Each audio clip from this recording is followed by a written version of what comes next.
We removed the tumor. It was very high grade, invading through the bladder wall, not into the muscle layer, something we call very high risk, non-muscle invasive bladder cancer. So we did discuss options. We discussed some options of treatment in the bladder, and we discussed bladder removal as well. Given his commitments to his family and to the team, elected to undergo a bladder removal. We performed a full robot-assisted laparoscopic bladder removal and creation of a new bladder. And I am pleased to report that the results from the surgery are that he is cured from the cancer. You can clap, it's okay. Get checked out, because it could have been a whole another gathering if I hadn't. I'm thankful. It's been a tremendous journey. It's been tough. I think I dropped 25 pounds. I was like an Atlanta Falcon prime at one point. And just dealing with the catheter, dealing with all the stuff that I had to deal with. And right now I'm still dealing with going to the bathroom. Like, it's a whole life change. Like, I can't, and I'm gonna be transparent, I can't pee like I used to pee. It's totally different. It was some scenes that you saw, all the bull junk that transpired on draft day. It wasn't just that. It was just, I knew as well, I had a surgery coming up. My sons to this day don't know what transpired. I just told them something with my foot, again, because I wanted them to focus on making the team and not focused on dad. So they really don't know. My daughters do, and this joker right here, much love to my son, Junior, who have not left my side since. And I wanted to be here with my team. I wanted to see the new talent that we brought in. I wanted to see them work, see them train, coach them, and I couldn't. But slowly but surely, I built myself back up to where I'm able, I'm strong, I'm ready. I'm still probably about 12 pounds down. I'm gonna get that right. I'm gonna fill these overalls up like no other. But it has been a tremendous journey, and I'm truly thankful that God is so good. God is so good. You have no idea.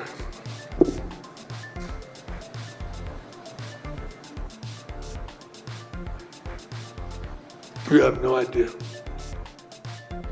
There's some people out there right now dealing with the same issue, affected by that C word that we usually, when we hear that word, is normally a life sentence attached to it. But not this time. But not this time. Because God got me. And I don't take it for granted. I don't want you to take it for granted. Anybody out there, I don't want anybody to take it for granted, because it's real. Everybody in this room, I guarantee you, have been affected by that C word somewhere in your life. Some parent, some friend, some loved one, somebody has been affected or infected. Some people have beat it. We have a player that beat it on our team, right? Family members have beat it. And I be darned, I think I will have a wonderful team, ain't it, Doc? We gonna beat it, ain't we? It's beaten. It's beaten. Amen. And that's the good news. He did beat it. Of course, Amina here still with me. We got our national college football reporter, Heather Dinich. And Heather, we'll certainly get to you in just a moment, but listening to Coach Prime, it took me back to when I was diagnosed with prostate cancer, an aggressive form. And I remember the doc telling me, if you don't have surgery, you'll be dead within a year. And when he told me I had cancer, I thought I was dead. I was like, oh, I'm dead man walking. Yeah. And I had to tell myself too, I got to beat this thing. But there were so many similarities listening to Coach Prime talk, because, I had to have surgery. I had to have a catheter. I had to deal with a catheter. I had to use Depends after surgery to do that type of thing. And just like Coach Prime, I didn't even tell my family about it, because the doctor said, yours is so aggressive. We need to make sure we know exactly what we're working with before you talk to them, because we don't want to scare them. And at that time, my boys were so young, and I didn't tell them until I knew I was going to definitely have surgery and that it was an aggressive form of cancer. And I just remember Coach Prime era where he was saying he had lost so much weight. I had surgery, I was 194 pounds. By the time I had surgery and I went back to work, I was 174. And I had dropped 20 pounds. Yeah. And it was so funny when I walked in, people looked at me like, oh my God, is he gonna make it? There's just so many similarities listening to Coach Prime.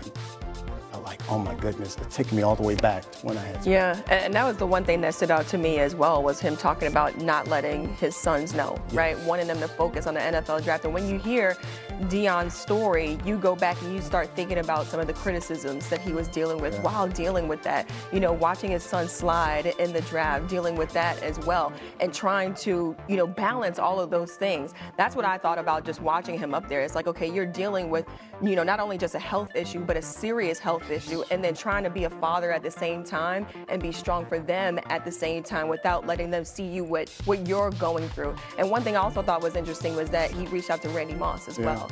You know, he said that he was his source of strength. Randy Moss, he said, called him every other day. Yes. Obviously, because he had been going through the cancer thing. And here's the beautiful thing about that, is that it's not a death sentence.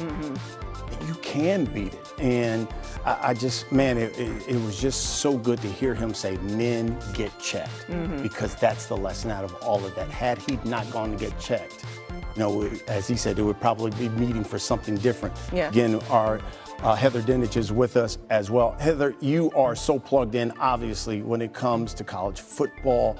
Did anybody know the seriousness of what Coach Prime was dealing with before today? No, not anyone outside of his very tight, close-knit circle. And he said that during his press conference, that he was so proud that there weren't any leaks about his health situation. And this came up in the middle of spring ball, and by the end of May, he had the surgery. So this was kept under wraps very well. But one of the things that stood out to me about his press conference was how positive and bright and humorous he was throughout all this. I mean, he really just truly was an inspiration in terms of being a beacon of strength and a messenger to not just men, but everyone to be able to get checked. And also his resiliency. I mean, we're talking about a man who said that he was walking 1.3 miles with bags of urine mixed with blood until he couldn't walk anymore. And so for him to be sitting there in front of the media today and say with full certainty that he's going to be back on the sideline with that porta potty, I mean, just the way he has handled this was all strength. Yeah, and I thought about that as well, just the levity that he kept within that press conference, just a testament to his faith and also his resilience. Later during the question and answer portion of the news conference, Coach Prime was asked